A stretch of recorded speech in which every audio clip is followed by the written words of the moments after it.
¿Te has preguntado por qué son pocas las empresas que logran crear productos que la gente ame? Esto se basa porque logran entender y empatizar con el usuario del producto. Y hay muchas metodologías para lograr esto. En este video te explicaré qué es Design Thinking, las 5 fases que tiene para entender al usuario y crear un producto, y cómo esto te puede ayudar a mejorar tu proceso de creación de producto. Design Thinking es una metodología que permite estructurar la forma en la que entendemos el problema que queremos solucionar y entendemos cuál es la solución que debemos crear. Y la verdad es que muchas veces nosotros no vamos a lograr hacer esto a la primera. Es por eso que casi siempre todas estas metodologías tratan de llevarnos a probar nuestras ideas antes de llegar al desarrollo de las mismas. Es decir, si nosotros nos enfocamos en desarrollar una idea para probarla con los usuarios finales, estamos invirtiendo mucho dinero en esto para de repente darnos cuenta que estábamos equivocados. Y el punto es poder probar esas ideas, iterar rápido y que al momento en el que lleguemos al desarrollo del producto ya vayamos con mayor certeza a qué le vamos a invertir ese tiempo de desarrollo y luego qué es lo que vamos a liberar a los usuarios. Vamos fase por fase a entender qué significa y cómo la podemos hacer de manera correcta. Fase 1. Empatizar. Y esta es la fase que la mayoría de gente cree que es más fácil, pero que no necesariamente todos hacemos de manera correcta. A mí me costó mucho entender cuando estaba empatizando realmente con mis usuarios y no simplemente haciendo una entrevista de usuario y tratando de confirmar las cosas que yo quería desarrollar. Empatizar se trata de dejar tu ego de lado y empezar a entender al usuario sabiendo que tú no eres el usuario de ese producto.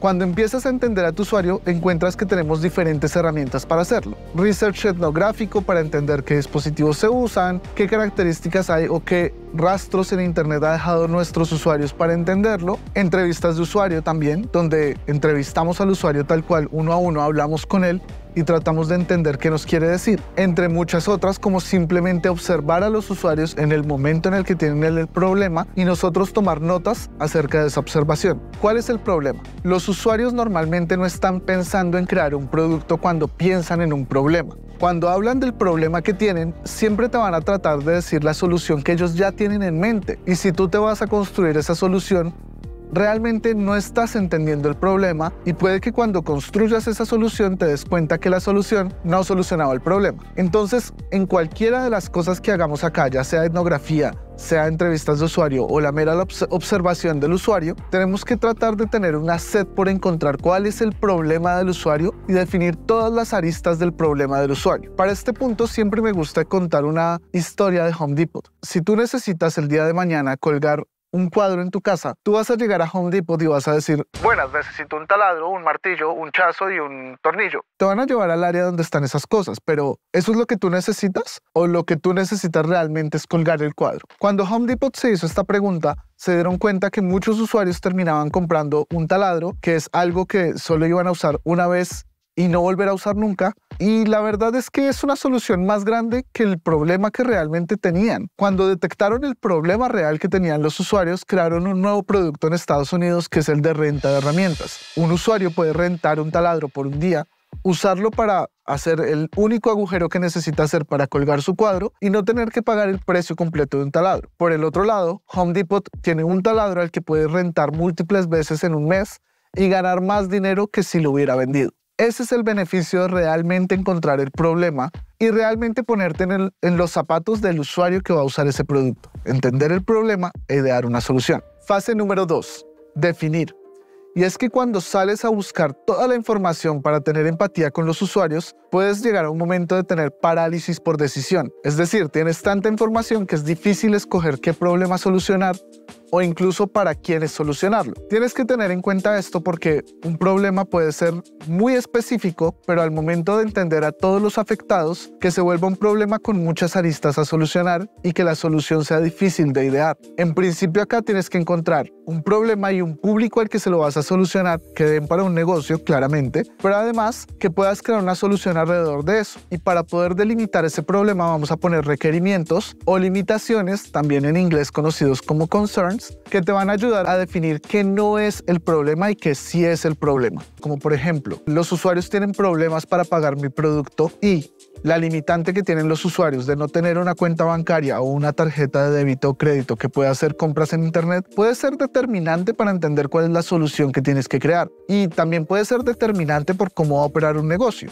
Por ejemplo, un negocio que apunta a toda América Latina con tarjetas de crédito o débito que puedan hacer transacciones en Internet no necesitan tener una entidad en cada país para poder aceptar pagos. Pero si entran al mundo de aceptar pagos que no dependan de un pago electrónico, es decir, pagos offline, ya tenemos que empezar a ver por cada país cómo es el ecosistema y qué regulación o qué entidad necesitamos para poderlo hacer. ¿Ves cómo una limitante tan sencilla puede escalar o desescalar el problema de una manera tan fácil y tan rápida? Fase 3, idear. Yo diría que es la más divertida, y es que entendiendo ya el problema y teniendo empatía con el usuario, vas a empezar a pensar cuáles son todas las posibles soluciones que pueden existir a este problema. Y hay diferentes metodologías para lograr eso, desde un simple brainstorm de ideas, es decir, una lluvia de ideas donde un equipo empieza a soltar cualquier idea que se le ocurra que solucione ese problema, como metodologías más sofisticadas como Scamper, que lo que tratan de buscar es si puedes añadir, sustituir, modificar el producto actual con tal de solucionar el problema que estás enfrentando. Hay una más que a mí me gusta y que no quiero dejar de comentarte, que es cuál es la peor idea posible que podrías tener en este caso. Y es que encontrar un punto bajo y un punto alto te ayuda a entender cuáles son las ideas más viables o menos viables para solucionar este problema. Recuerda que a la mente siempre le cuesta mucho enfrentarse a la hoja en blanco. Empezar por tu peor idea te podría ayudar a ir hasta la mejor idea posible. Hay otra metodología que se usa para esto que es famosa, o yo la conocí por la metodología de las 10 estrellas de Airbnb. Y es que en Airbnb se preguntaban qué sería una experiencia de 5 estrellas de quedarte en un Airbnb. Por ejemplo, para mí quedarse en un Airbnb, una experiencia de 5 estrellas sería que el Airbnb esté limpio, que esté cómodo, que cumpla con todo lo que decía el anuncio cuando lo renté, que esté en una buena zona, que sea fácil de ingresar y hacer check-in y check-out, etc. Y entonces se preguntaban luego, ok, ¿y qué sería una experiencia de 6 estrellas? ¿Y cuál sería una experiencia de 7 estrellas? ¿Y cuál sería la experiencia de 8 estrellas? ¿Cuál sería la experiencia de 9 estrellas? Digamos que mi experiencia 10 estrellas es que vaya mi artista favorito a recogerme al aeropuerto en coche o en una limusina y que me dejen en el Airbnb, en donde además tengo un chef que me está dando la comida. O sea, ya se vuelve algo loquísimo. Pero esto también es poner la vara más alta de cuál es la cosa que generaría la mejor experiencia para solucionar un problema, como es el hospedaje cuando estoy de turismo o de trabajo o soy un nómada digital. La idea de esta fase de ideación es irnos tan amplio como sea posible. Otra vez estamos volviendo a abrirnos a tener la mayor cantidad de ideas posibles ante la solución para luego escoger cuál sería la que queremos prototipar y testar. Y date cuenta, lo primero que te dije cuando empezamos este video es que lo más probable es que te vayas a equivocar. Y la idea de tener la mayor cantidad de ideas posibles es que en las siguientes fases, donde prototipamos y testeamos, lo más posible es que fallemos y tenemos que volver a este paso para volver a tomar otra idea, volverla a probarla y volverla a testear hasta que encontremos una que nos dé una luz de cómo el problema se va a solucionar. Fase 4, prototipar. Y acá quiero aclarar algo. Prototipar es poder empezar a desarrollar esa idea de alguna forma económica que te permite encontrar cuáles son los problemas de desarrollar esa idea y poder decir si la idea es viable o no. ¿Y a qué me refiero con eso? Pensemos que nosotros somos una empresa que crea productos físicos. Digamos que estamos creando una lámpara de noche que permita cargar tu iPhone o tu Android de manera inalámbrica y necesitamos entender los problemas que tienen las ideas que ya tenemos. En esta etapa de prototipar no se trata de crear la primera lámpara para luego ir ver con usuarios si les gusta, si no les gusta o qué problemas genera, sino incluso podemos quedarnos en diferentes prototipos para entender si es viable la construcción de esa lámpara. Por ejemplo, en el caso de la lámpara, lo primero que yo haría sería hacer un prototipo con cajas de cartón, donde yo pueda ver cuál sería la forma de la lámpara y poder ver si las dimensiones dan con mi línea de producción, o si la lámpara tiene geometrías que no van a lograrse hacer, o si tengo que hacer una nueva línea de producción con la lámpara que quiero construir, o si de pronto necesito un engranaje diferente y con el cartón me doy cuenta que no funciona. A eso me refiero por prototipar.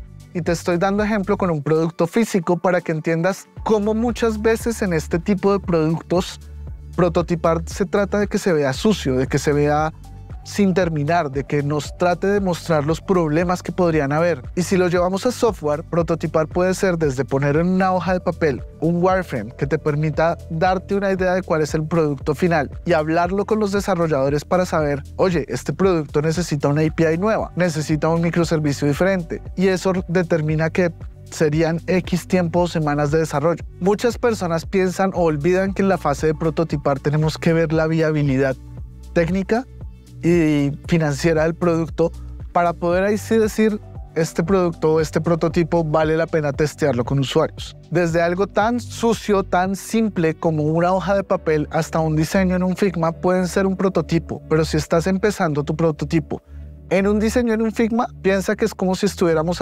imprimiendo o creando la primera lámpara sin saber si la línea de producción lo podría hacer. Y ahí estamos cometiendo un error. No estamos creando un prototipo barato y sencillo, estamos casi haciendo una prueba de concepto del diseño final antes de crear un prototipo. No nos vamos a dar cuenta de todos los problemas que ese prototipo puede generar. Puede que lleguemos con los usuarios y funcione, pero al momento de que este producto que creamos tengamos que llevarlo a producción, se nos rompan todas las ideas o nos tome más tiempo del que realmente nos debió tomar. No es lo mismo hacer un prototipo que un usuario use y que si tiene problemas tú le digas y lo arregles y listo, lo arreglamos por acá, hacemos esto, hacemos lo otro, versus lanzarlo y que el equipo de soporte o de Customer Success pueda lidiar con todos los problemas que ese prototipo o ese producto genere. O que el producto cumpla con esa función ante todos los usuarios a los que puede llegar. La fase de prototipar es encontrar todos esos problemas que pueden hacer viable nuestro producto, solucionarlos o descartar esa idea y volver a prototipar otra que sea más viable en los tiempos que necesitamos. No vale la pena que en la fase de prototipado encontremos un producto que cuesta mucho, su viabilidad es muy difícil, que lo testemos, que quizás funcione y que luego cuando lleguemos a producción nos demos cuenta que todo lo que hicimos para que ese prototipo fuera realidad no valía la pena. Fase 5, testear. Y acá quiero que tengas algo en cuenta porque me he encontrado mucho de esto cuando estamos haciendo producto. En esta fase de testear, la idea es que revises el prototipo, lo pruebes con usuarios reales y hay miles de formas de probarlo, desde A/B testing, 5-second test, incluso pruebas a distancia con herramientas como Maven que te permiten escalar el proceso de testeo y recibir la mayor cantidad de información acerca de cómo se usa este prototipo con usuarios reales, ya sea estando en el lugar con el usuario o estando en remoto. Esa parte ya está solucionada, pero lo que quiero que tengas en cuenta es que acá tu sensibilidad debe aumentar, porque cuando estás probando con usuarios reales, estás en condiciones ideales. Tú le estás diciendo al usuario cuál es la tarea que debe cumplir o incluso le estás poniendo el producto al frente y tú estás ahí y el usuario sabe que está en una prueba y está tratando de dar lo mejor de sí mismo, incluso cuando no es la intención. Cuando tú le dices al usuario, oye, no es acerca de ti, es acerca del producto, de una u otra forma, las condiciones cuando estás en una prueba cambian. Y por eso te digo que tu sensibilidad debe subirse. Porque cualquier problema que ves en ese momento donde las condiciones son más ideales que las condiciones en las que va a estar tu producto cuando llegue a producción y a manos de todos los usuarios, pueden ser problemas o mucho más grandes o mucho más pequeños. Y la verdad es que no lo vas a saber hasta que lances. Pero esto es lo importante. Si identificas problemas críticos dentro de esa fase de testeo, no los ignores. Incluso si son pequeños o marginales, trata de encontrar un plan de cómo mitigarlos. No te quiero decir que por un problema pequeño descartes la solución y te devuelvas a la fase de ideación. Trata de encontrar cuáles son esos problemas, no los ignores por más de que una o dos personas lo resaltaron de 10 personas y trata de encontrar un plan dependiendo de si ese problema haría que se replantee toda la solución o es un problema que necesitas tener o avisar a un equipo o a alguien más o tú mismo crear un plan para que si ocurre cuando llegue a producción no te tome por sorpresa. La fase de testeo se trata de eso, de recolectar la mayor cantidad de información posible en la menor cantidad de tiempo y con la mayor cantidad de usuarios. Esta es la metodología de Design Thinking. Y con esta metodología ya pudiste entender el problema y crear una solución que ya probaste con usuarios para que ahora lo único que te falte sea implementarla y llevarla a las manos de todos los usuarios de tu producto. Pero recuerda, esto es solo una metodología y como estas hay varias que contemplan diferentes cosas, así como Human Centered Design, Design Sprint, entre otras, Lo que debes encontrar es cuál se ajusta a la empresa donde trabajas, al equipo de producto con el que trabajas y cuáles son los pasos y los tiempos que la empresa y el equipo en donde estás necesitan para poder ejecutar todo esto. Hay versiones de Design Sprint que se ejecutan en una semana, en 3 días, en un día, porque es entender cuáles son las cosas más relevantes y qué te hace falta saber acerca de tu producto y de los usuarios de tu producto para poder así ahorrar en las ineficiencias que se pueden generar en el proceso actual que tú tienes y no necesariamente ejecutar como si fuera un libro o un recetario cada paso de lo que te acabo de decir. Prueba, experimenta dentro de tu equipo y déjame en los comentarios cuáles son las partes que sí o sí tienes que hacer y no te puedes evitar en el momento de descubrir qué producto hacer y cuáles son las partes que encuentras que no tienes que dedicar tanto tiempo o pueden ser prescindibles por la naturaleza de lo que tú estás haciendo. En mi experiencia, la parte de empatizar es algo muy fácil en la comunidad de Platzi porque podemos hablar con usuarios siempre, pero la parte de definir, idear y prototipar es la que siempre tenemos como si fuera recetario, porque es la que nos ha ayudado a encontrar realmente esas cosas que creemos nosotros y cuáles son las que realmente sabemos una vez ponemos a prueba lo que estamos construyendo. Así que para nosotros lo más importante es movernos rápido, iterar y siempre asumir que podemos estar en lo incorrecto al momento de crear producto.